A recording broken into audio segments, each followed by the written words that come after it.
ओम नमः शिवाय, श्री शिवाय नमस्तुभ्यम। तो मैं मीनू शर्मा आप सभी का आपके अपने YouTube चैनल की कथा टीवी पर स्वागत करती हूँ। तो आज 1 दिसंबर दिन सोमवार है और आज है मार्गशीर्ष माह के शुक्ल पक्ष की एकादशी तिथि, जो कि मोक्षदा एकादशी कहलाती है और इसीलिए आज ही एकादशी व्रत भी किया जाएगा। तो एकादशी व्रत कथा की वीडियो भी मेरे चैनल पर अपलोड कर दी गई है, इसीलिए आप उस कथा को मेरे चैनल पर एक बार जरूर सुनिएगा। और चलिए अब शुरू करते हैं हम 16 सोमवार व्रत कथा। तो प्रेम से बोलिए हर हर महादेव। मृत्यु लोक में भ्रमण करने की इच्छा से एक समय श्री भूतनाथ भगवान भोलेनाथ माता पार्वती के साथ मृत्यु लोक में पधारे। भ्रमण करते करते विदर्भ देशांतर्गत अमरावती नाम की अति रमणीक नगरी में पहुँचे। अमरावती नगरी अमरापुरी के ही सदृश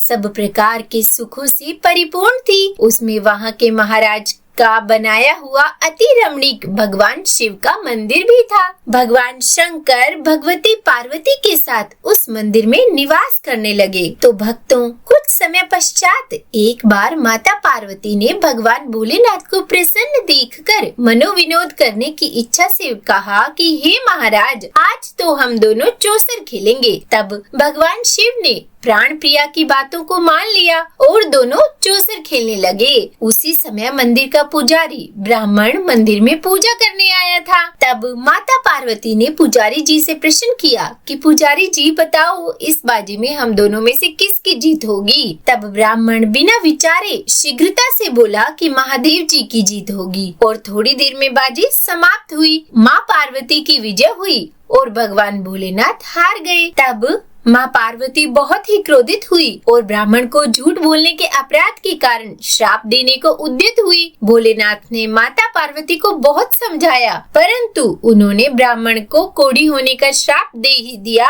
कुछ समय बाद पार्वती जी के श्रापवश पुजारी के शरीर में कोढ़ पैदा हो गया। वो अनेक प्रकार से दुखी रहने लगा। पुजारी को श्राप का कष्ट भोगते हुए जब बहुत दिन हो गए, तब एक दिन देवलोक की अप्सराएं भगवान शिव की पूजा के लिए उसी मंदिर में पधारी और पुजारी जी के कोढ़ के कष्ट को देखकर उसने बड़ी दया भाव से उनसे रोगी होने का कारण पूछा। तब पुजारी ने निसंकोच सारी बातें उन्हें बता दी। तब वे अप्सराएं बोली कि हे पुजारी, अब तुम अधिक दुखी मत हो, भगवान शिव तुम्हारे कष्टों को दूर करेंगे। तुम सब व्रतों में श्रेष्ठ 16 सोमवार का व्रत भक्ति भाव से किया करो। पुजारी ने अप्सरा से विनम्र भाव से 16 सोमवार व्रत की विधि पूछी। तब अप्सरा ने पुजारी को बताया कि सोमवार को भक्ति के साथ व्रत करें, स्वच्छ वस्त्र पहने, संध्या और उपासना के बाद आधा सेर गेहूं का आटा लें, उसके 3 अंग बनाएं और घी, गुड़, दीप, नैवेद्य, पुंगी फल, बेल पत्र, जनेऊ, जोड़ा, चंदन, अक्षत, पुष्प आदि के द्वारा प्रदोष काल में भगवान शंकर का पूर्ण विधि से पूजन करें। तत्पश्चात 3 अंगों में से एक भगवान शिव को अर्पण करें और बाकी 2 को भगवान शिव जी का प्रसाद समझकर उपस्थित जनों में बांट दे और आप भी प्रसाद पावे।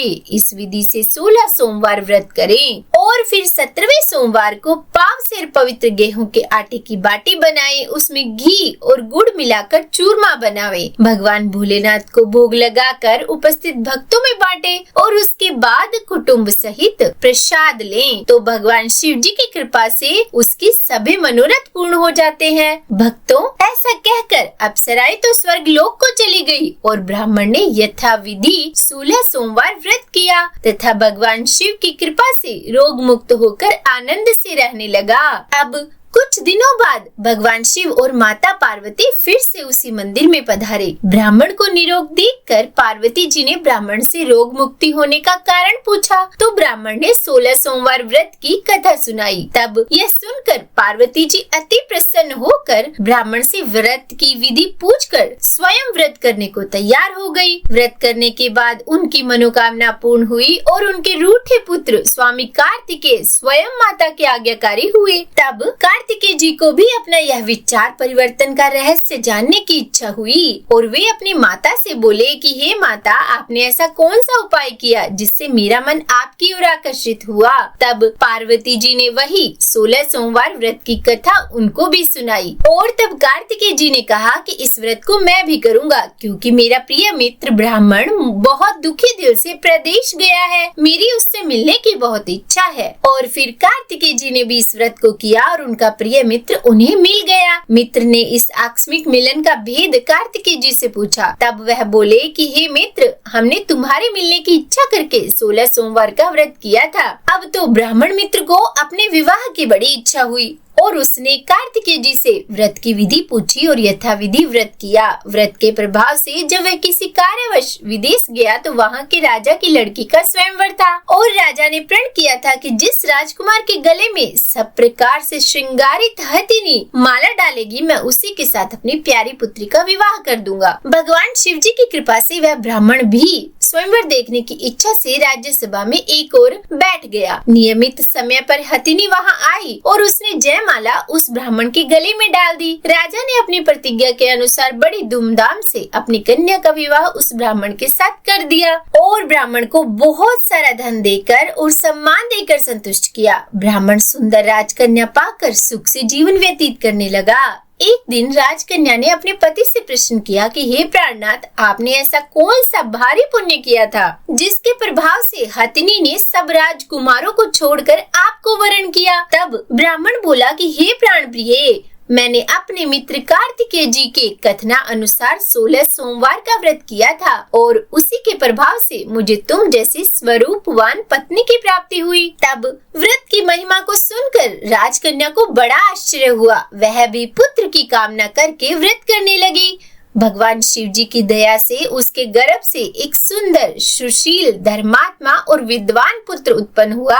माता पिता दोनों उस देव पुत्र को पाकर अति प्रसन्न हुए और उसका लालन पालन भली प्रकार से करने लगे। जब पुत्र समझदार हुआ तो एक दिन उसने अपनी माता से ही प्रश्न किया कि हे माँ, तुमने कौन सा व्रत एवं तप किया था जो मेरे जैसा पुत्र तुम्हारे गर्भ से उत्पन्न हुआ है। तब माता ने 16 सोमवार व्रत की कथा अपने पुत्र को बताई। पुत्र ने सब तरह के मनोरथ पूर्ण करने वाले इस सरल व्रत को जब सुना तो वह भी राज्य अधिकार पाने की इच्छा से हर सोमवार को यथाविधि यह व्रत करने लगा। व्रत शुरू होने के बाद एक देश के वृद्ध राजा के दूतों ने आकर उसको अपनी राजकन्या के लिए वरण किया। राजा ने अपनी पुत्री का विवाह ऐसे सर्वगुण संपन्न युवक के साथ करके बड़ा सुख प्राप्त किया। भक्तों, वृद्ध राजा के दिवंगत हो जाने पर उसी ब्राह्मण युवक को सिंहासन पर बैठाया गया, क्योंकि दिवंगत राजा के कोई पुत्र नहीं था। राज्य का उत्तराधिकारी होकर भी वह ब्राह्मण पुत्र 16 सोमवार का व्रत करता रहा और जब 17वां सोमवार आया तो उसने अपनी प्रियतमा से पूजन सामग्री लेकर शिव पूजा के लिए शिवालय में चलने को कहा, परंतु उसकी पत्नी ने उसकी आज्ञा की परवाह नहीं की। दास दासियों द्वारा सब सामग्रियां शिवालय भिजवा दी गई, परंतु वह स्वयं नहीं गई। जब राजा ने भगवान शिव जी का पूजन समाप्त किया तब एक आकाशवाणी हुई कि हे राजा, अपनी इस रानी को राजमहल से निकाल दे, नहीं तो यह तेरा सर्वनाश कर देगी। आकाशवाणी को सुनकर राजा के आश्चर्य का ठिकाना नहीं रहा। उसने मंत्रणा गृह में आकर अपने सभासदों को बुलाकर पूछा कि हे मंत्रियों, मुझे आज शिव जी की आकाशवाणी हुई है कि राजा तू अपनी इस रानी को निकाल दे, नहीं तो यह तेरा सर्वनाश कर देगी। राज्य में मंत्री तथा सभासद आदि सब विस्मय और दुख में डूब गए, क्योंकि जिस कन्या के कारण उन्हें राज्य मिला है, राजा उसी को निकालने का जाल रच रहा है। यह कैसे हो सकेगा? पर राजा ने अपनी पत्नी को राजमहल से निकाल दिया। रानी दुखी हृदय से भाग्य को कोसती हुई नगर के बाहर चली गई। बिना पद त्राण, फटे वस्त्र पहने, भूख से दुखी धीरे धीरे चलकर वो एक गांव में पहुंची। वहां एक बुढ़िया सूत काट कर बेचने को जाती थी। रानी की करुण दशा देखकर बोली कि चल तू मेरा सूत बिकवा दे, मैं वृद्ध हूँ, भाव नहीं जानती। यह बात सुनकर रानी ने बुढ़िया के सिर से सूत की गठरी उतार कर अपने सिर पर रख ली। थोड़ी देर बाद आंधी आई और बुढ़िया का सूत पोटली सहित उड़ गया। बेचारी बुढ़िया पछताती रह गई और रानी को अपने से दूर रहने को कहा। उसके बाद रानी एक तेली के घर गई तो शिव जी के प्रकोप के कारण तेली के सब मटके उसी क्षण चटक गए। तेली ने भी रानी को अपने घर से निकाल दिया। अत्यंत दुख पाती हुई रानी एक नदी के तट पर गई तो नदी का समस्त जल सूख गया। तत्पश्चात रानी एक वन में गई, वहाँ सरोवर में पानी पीने गई। उसके हाथ का स्पर्श होते ही सरोवर का नील कमल के समान जल असंख्य कीड़ामय होकर गंदा हो गया। रानी ने भाग्य पर दोषारोपण करते हुए उस जल को पीकर पेड़ की शीतल छाया में विश्राम करना चाहा, परंतु रानी जिस भी पेड़ के नीचे जाती उस पेड़ के पत्ते तत्काल टूटकर गिर जाते। तब वन सरोवर जल की ऐसी दशा देखकर गऊ चुराते ग्वालों ने अपने गोसाई जी से, जो उस जंगल में स्थित मंदिर में पुजारी थे, यह बात बताई और फिर गोसाई जी के आदेश अनुसार ग्वाले रानी को पकड़कर गोसाई जी के पास ले आए। रानी के मुख कांत और शरीर शोभा कर गोसाई जी जान गए कि यह अवश्य ही कोई विधि की गति की मारी कुलीन स्त्री है। पुजारी ने रानी से कहा कि पुत्री, मैं तुम्हें अपनी पुत्री के समान रखूंगा, तुम मेरे आश्रम में ही रहो, मैं तुमको किसी प्रकार का कष्ट नहीं दूंगा। तब गोसाई जी के वचन सुनकर रानी को धीरज हुआ और वह आश्रम में ही रहने लगी। पर रानी जो भोजन बनाती तो उसमें कीड़े पड़ जाते, अगर जल भरकर लाती तो उसमें भी कीड़े पड़ जाते। रानी की यह दशा देखकर गोसाई जी बहुत दुखी हुए और रानी से बोले कि हे बेटी, तुम्हारे ऊपर कौन से देवता का कोप है जिससे तुम्हारी ऐसी दशा है। तब पुजारी की बात सुन रानी ने शिवजी महाराज के पूजन का बहिष्कार करने की बात बताई। तो पुजारी जी शिवजी महाराज की अनेक प्रकार से स्तुति करते हुए रानी से बोले कि पुत्री, तुम सब मनोरथ पूर्ण करने वाले 16 सोमवार व्रत को करो, उसके प्रभाव से अपने कष्ट से मुक्त हो सकोगी। तब गोसाई जी की बात मानकर रानी ने 16 सोमवार व्रत किए और 17वें सोमवार को विधि विधान सहित पूजन किया। उस पूजन के प्रभाव से राजा के हृदय में विचार उत्पन्न हुआ कि रानी को गए बहुत समय व्यतीत हो गया, न जाने कहाँ कहाँ भटकती होगी, उसे ढूंढना चाहिए। यह सोचकर रानी को तलाश करने के लिए राजा ने चारों दिशाओं में दूत भेजे। वे दूत रानी को ढूंढते हुए पुजारी जी के आश्रम में पहुँचे। वहाँ रानी को पाकर पुजारी से रानी को अपने साथ ले जाने का आग्रह करने लगे, परंतु पुजारी ने मना कर दिया। तब दूत चुपचाप लौट आए और महाराज को रानी का पता बतलाया। रानी का पता पाकर राजा स्वयं पुजारी के आश्रम में गए और पुजारी से कहा कि महाराज, जो देवी आपके आश्रम में रहती है वो मेरी पत्नी है। शिव जी के कोप से मैंने उनको त्याग दिया था, पर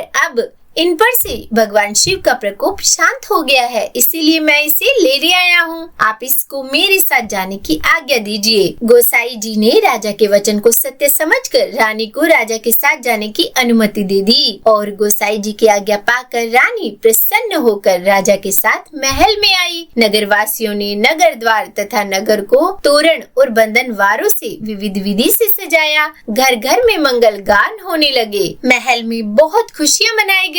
पूरे नगर को सजाया गया। राजा ने ब्राह्मणों को अन्न, वस्त्र और धन का दान दिया। नगर में निर्धनों को वस्त्र बांटे गए और इस प्रकार रानी 16 सोमवार का व्रत करते हुए महल में आनंद पूर्वक रहने लगी। भगवान शिव की अनुकंपा से उसके जीवन में सुख ही सुख भर गए। तो बोलिए हर हर महादेव। आज की यह कथा यही समाप्त हुई। हे महादेव, अगर इस कथा को कहने, सुनने या सुनाने में हमसे कोई गलती हो गई हो तो हमें क्षमा करना। 16 सोमवार के व्रत करने और कथा सुनने से मनुष्य की सभी मनोकामनाएं पूर्ण होती है और जीवन में किसी तरह की कमी नहीं होती। स्त्री पुरुष आनंद पूर्वक जीवन यापन करते हुए अंत में मोक्ष को प्राप्त करते हैं। तो उम्मीद करती हूँ आज की यह कथा आपको अच्छी लगी होगी। अगर पसंद आई हो वीडियो तो लाइक एंड शेयर कीजिएगा और चैनल पर नए हैं सब्सक्राइब नहीं किया तो सब्सक्राइब भी कर ही दीजिएगा। और हाँ, कमेंट बॉक्स में हर हर महादेव जरूर लिखिएगा। तो बोलिए हर हर महादेव।